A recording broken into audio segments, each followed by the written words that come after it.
Assalamualaikum warahmatullahi wabarakatuh.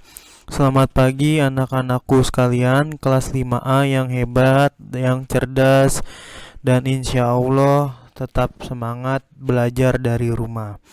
Oke, hari ini kita akan masuk tema 4, tema baru. Yang kemarin tema 3 sudah selesai.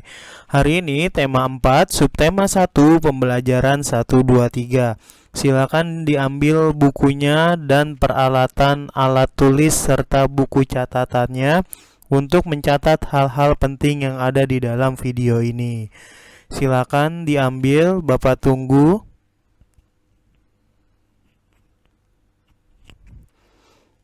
Oke, sudah kalian ambil bukunya.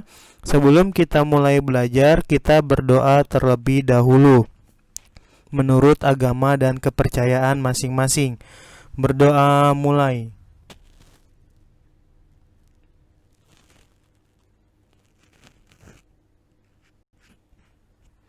Oke, berdoa selesai. Oke, kita lanjut.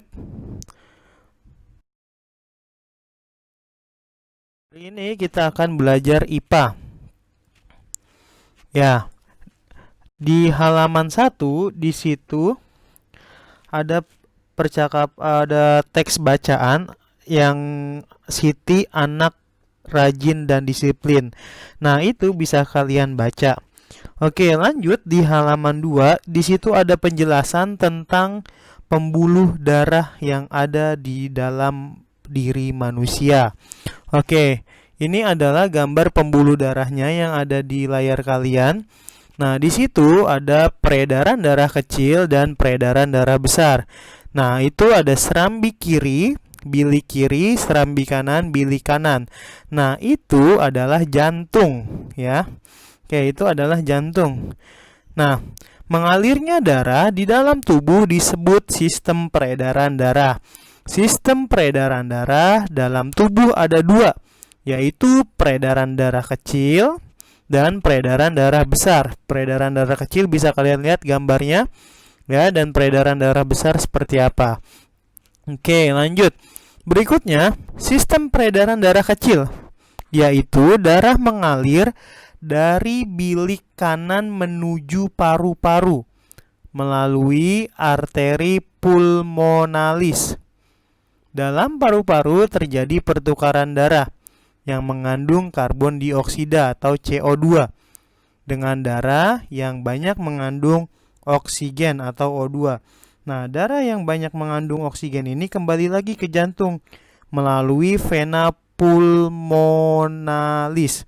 Nah, berikut sistem peredaran darahnya, nanti ada di bawah, ya.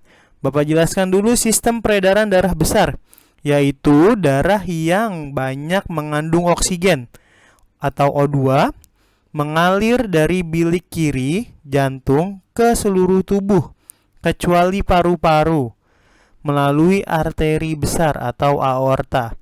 Selanjutnya terjadi pertukaran darah yang banyak mengandung oksigen dengan darah yang banyak. Nah, darah yang banyak mengandung karbon dioksida kembali ke jantung melalui vena ke serambi kanan. Nah, ini adalah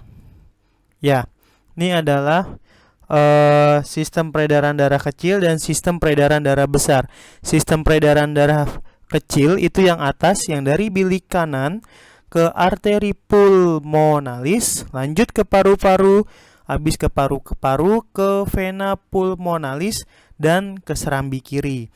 Berbeda dengan sistem peredaran darah besar. Kalau sistem peredaran darah besar itu dari bilik kiri dulu, ya, dari bilik kiri terus ke arteri besar atau aorta, terus lanjut ke arteri, terus habis itu dialirkan ke seluruh tubuh, habis itu balik ke vena dan baru ke serambi kanan, seperti itu. Oke, lanjut. Di halaman 3, kalian di situ melihat di bawah ayo menulis ada bacaan. Nah, bacaannya itu fungsi atau peranan organ peredaran darah manusia. Oke, ini adalah jantung. Nah, jantung kalian ini biasanya seukuran kepalan tangan kalian. Oke, kalian bisa mengepalkan tangan kalian yang kanan maupun kiri. Nah, ketika tangannya dikepalkan, itu ukuran jantung kalian seukuran seperti itu. Ya, kalau yang tangannya kecil, berarti ukuran jantungnya lumayan kecil. Seperti itu ya. Kurang lebihnya sekepalan tangan kalian. Ya, di sini kalian akan melihat ada aorta, ada serambi kanan, serambi kiri, arteri ya yang tadi dijelaskan. Terus ada bilik kanan, bilik kiri ya. Nah, terus ada pembuluh balik, pembuluh darah balik kava bawah ya. Otot-otot papiler, terus masih banyak lagi ya. Oke. Nah, jantung. Bapak jelaskan, jantung adalah organ tubuh manusia yang berfungsi memompa darah ke seluruh tubuh. Ukuran jantung kira-kira sebesar kepalan tangan pemiliknya. Nah, tadi Bapak sudah bilang, kepalkan tangan kalian dan kira-kira ukuran jantung itu sekepalan tangan kalian. Jantung tersusun atas kumpulan otot-otot yang sangat kuat yang disebut miokardium. Ya, jantung terdiri atas 4 ruang, yaitu serambi kanan, serambi kiri, bilik kanan, dan bilik kiri. Antara bagian kanan dan kiri jantung dibatasi oleh sekat jantung yang disebut katup jantung. Ya, kalian bisa lihat ada katup pulmoner, ya, itu adalah katup jantung. Terus ada katup mitral, ya, masih banyak lagi. Katup aorta. Nah, itu adalah pembatasnya antara bilik kanan dan bilik kiri seperti itu. Ya. Nah, oke.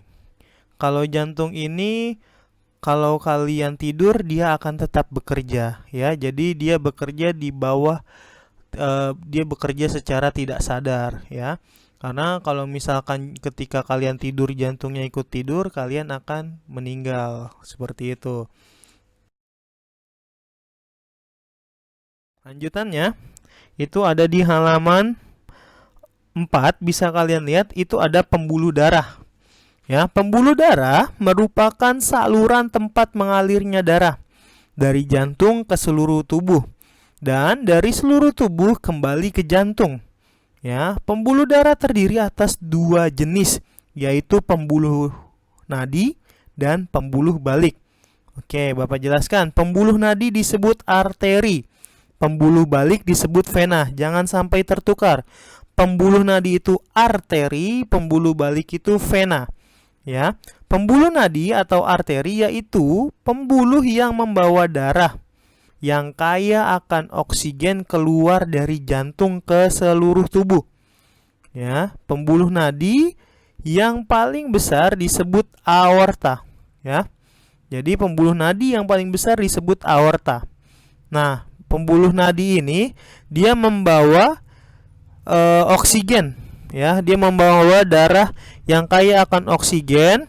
Ya, keluar dari jantung terus buat dikasih atau buat diberikan ke seluruh tubuh. Berikutnya ada pembuluh balik, yaitu pembuluh darah yang membawa darah yang kaya akan karbon dioksida dari seluruh tubuh menuju jantung. Jadi pembuluh balik ini dia bawa darah yang kaya karbon dioksida, ya.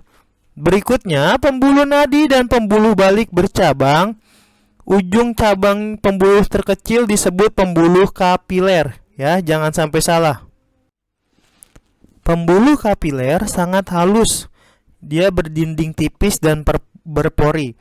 Dalam pembuluh kapiler ini terjadi pertukaran 2 zat, yaitu antara oksigen dan karbon dioksida. Jadi dalam pembuluh kapiler ini ada pertukaran antara oksigen dan karbon dioksida. Seperti itu.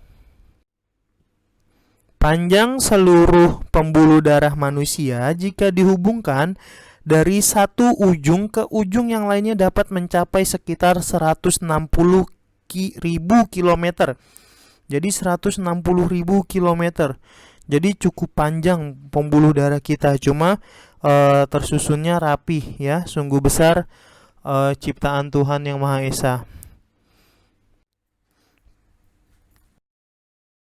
Oke, berikutnya ada paru-paru ya. Bisa kalian lihat gambar di sebelah kiri itu paru-paru ya. Ada trakea, ada arteri paru-paru, bronkiolus ya, vena paru-paru, dan di antara paru-paru itu ada jantung ya. Nah, paru-paru juga mempunyai peranan yang penting dalam proses peredaran darah. Dalam proses peredaran darah, paru-paru berperan sebagai penyuplai oksigen ke dalam darah. Paru-paru terdiri atas ribuan tabung bercabang. Tabung bercabang yang jumlahnya ribuan semakin ke ujung semakin kecil. Jadi semakin ke ujung itu semakin kecil. Pada ujung yang mengecil terdapat kantong udara. Kantong udara tersebut dinamakan alveoli. Nah, masing-masing alveoli memiliki jaringan halus kapiler. Pada jaringan halus kapiler inilah tempat terjadinya pertukaran oksigen dan karbon dioksida. Oke, kita lanjut.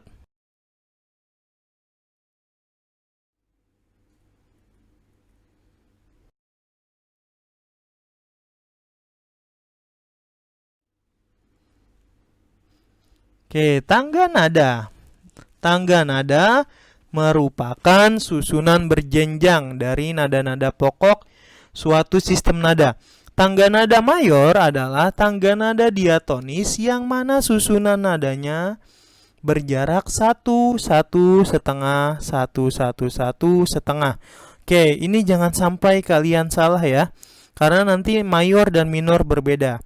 Tangga nada minor adalah tangga nada diatonis yang mana susunan nadanya berjarak 1,5, 1, 1,5, 1, 1. Tangga nada minor dibagi menjadi dua, yaitu tangga nada minor asli dan tangga nada minor harmonis. Ya, jangan sampai salah interval nada mayor dan interval nada minor. Kalau mayor itu 1, 1,5. Kalau minor itu 1,5, 1, 1,5, baru 1, 1. Jangan sampai salah. Mayor itu di belakangnya setengah, minor itu di belakangnya 1 ya. Jangan sampai tertukar karena nanti biasanya di ujian akan keluar. Oke, berikutnya ciri tangga nada mayor. Yang pertama, bersemangat. Yang kedua, riang gembira. Yang ketiga, biasanya diawali dan diakhiri dengan nada do sama dengan C. Ya, berikutnya yang keempat mempunyai pola interval 1, 1,5, 1, 1, 1,5. Ya. Oke, berikutnya ciri tangga nada minor. Nah, ini kebalikannya dari mayor. Kalau mayor itu bersemangat, kalau minor itu kurang bersemangat. Ya. Kalau mayor itu riang gembira, kalau minor itu biasanya bersifat sedih. Nah, terus kalau mayor itu diawali dan diakhiri dengan nada do sama dengan C. Kalau minor diawali dan diakhiri dengan nada la sama dengan A. Ya, pola intervalnya berbeda. 1,5, 1, 1, 1,5, 1, 1. Ya. Kalau misalkan mayor itu lagunya Maju Tak Gentar, Halo Halo Bandung, Garuda Pancasila, dan masih banyak lagi.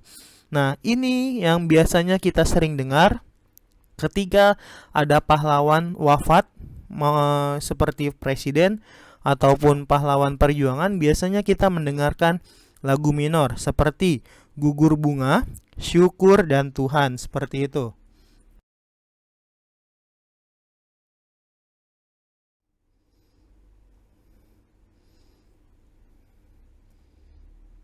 Oke, kita lanjut ke halaman 13.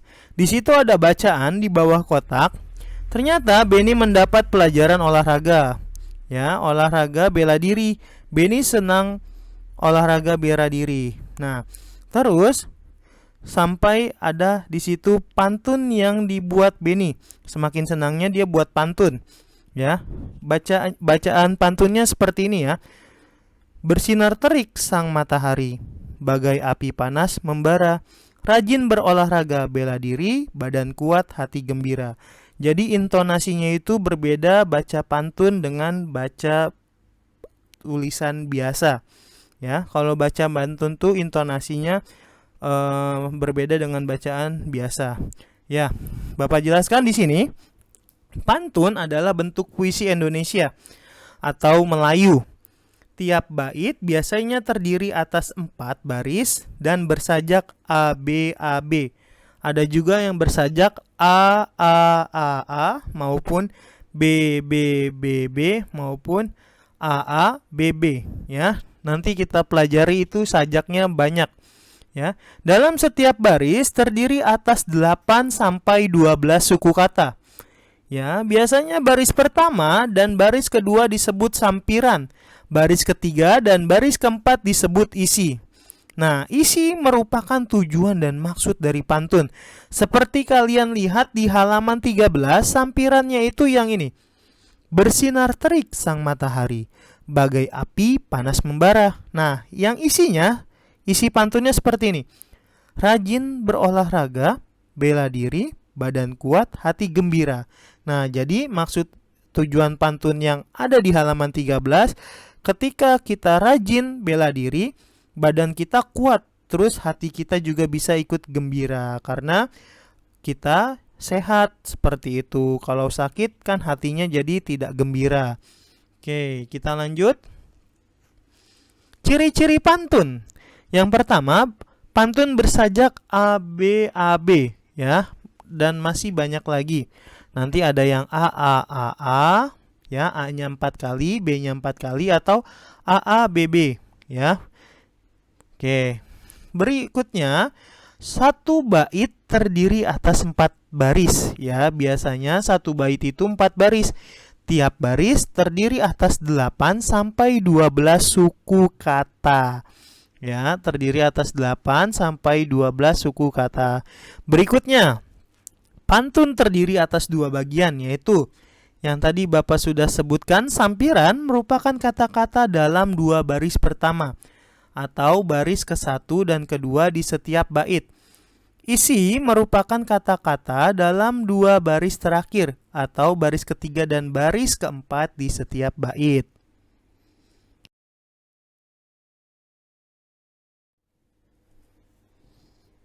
Oke.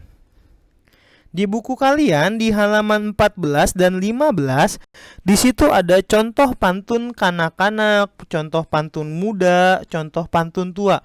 Nah, pantun kanak-kanak Bapak jelasin adalah pantun yang memiliki kaitan dengan masa kanak-kanak, yang mana pantun ini menggambarkan makna sukacita maupun duka cita. Pantun muda adalah pantun mengenai kehidupan masa muda yang berisi atau bermakna perkenalan, hubungan asmara, dan rumah tangga, perasaan seperti kasih sayang, rasa iba maupun iri, dan nasib. Nah, pantun tua adalah pantun mengenai tentang orang tua, budaya, agama, dan nasihat. Oke, ini adalah contoh pantun kanak-kanak dan pantun muda. Bapak bacakan contoh pantun kanak-kanak. Pergi ke sawah menanam padi, sawah dibajak dengan sapi. Jadi anak yang baik hati tentu tahu balas budi. Oke, yang pantun mudanya seperti ini. Buat apa berkain batik kalau tidak pakai selendang? Melihat kamu berwajah cantik, hatiku jadi ingin meminang. Nah, itu pantun muda. Berikutnya ada pantun tua. Pantun tuanya seperti ini. Enak benar tinggal di Batu Jajar, segar udaranya indah dan permai. Anak sekolah rajinlah belajar agar cita-cita kelak tercapai. Nah, ini adalah beberapa contoh pantun kanak-kanak, pantun muda, dan pantun tua. Oke, di halaman berikutnya, di halaman 20, kalian akan melihat gambar bapak-bapak sedang melakukan kerja bakti. Ya, di situ warga masyarakat di tempat tinggal Edo sedang kerja bakti. Mereka membuat jalan setapak untuk masuk ke gang perumahan setempat. Mereka juga kerja bakti membersihkan lingkungan. Jadi bukan hanya membuat jalan saja yang ada pada gambar ini, tapi juga membersihkan lingkungan.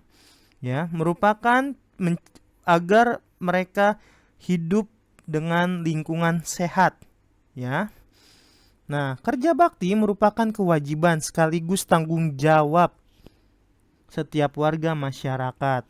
Sebagai warga masyarakat, kita juga berhak hidup di lingkungan yang bersih dan sehat. Jadi kita juga berhak hidup di lingkungan bersih dan sehat. Caranya dengan melaksanakan kewajiban seperti melakukan kerja bakti membersihkan lingkungan, ya, dan tanggung jawabnya ketika melihat sampah kita langsung membuangnya ke tong sampah atau ke tempatnya, ya. Nah, di sini membahas tentang kewajiban, hak dan tanggung jawab. Bapak jelaskan? Oke, hak itu adalah segala sesuatu yang harus didapatkan oleh setiap orang yang telah ada sejak lahir, bahkan sebelum lahir. Ya, jadi hak itu sudah ada dalam diri kalian. Dari kalian lahir, ketika kalian sebelum lahir pun sudah ada hak-haknya, ya, hak untuk hidup, ya, hak untuk mendapatkan pendidikan, hak untuk mendapatkan kasih sayang dari kedua orang tua dan lain-lain. Oke, berikutnya ada kewajiban.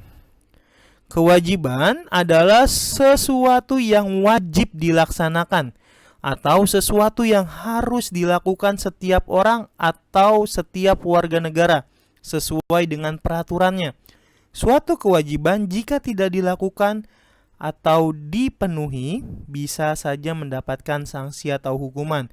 Biasanya contoh, kewajiban kalian kalau di sekolah itu kalian wajib misalkan piket atau membersihkan kelas kalian, ya, ketika masuk sekolah. Nah, itu kewajiban kalian. Nah, biasanya kalau tidak mengerjakan piket atau tidak mengerjakan kewajiban kalian, itu kalian mendapatkan sanksi atau hukuman.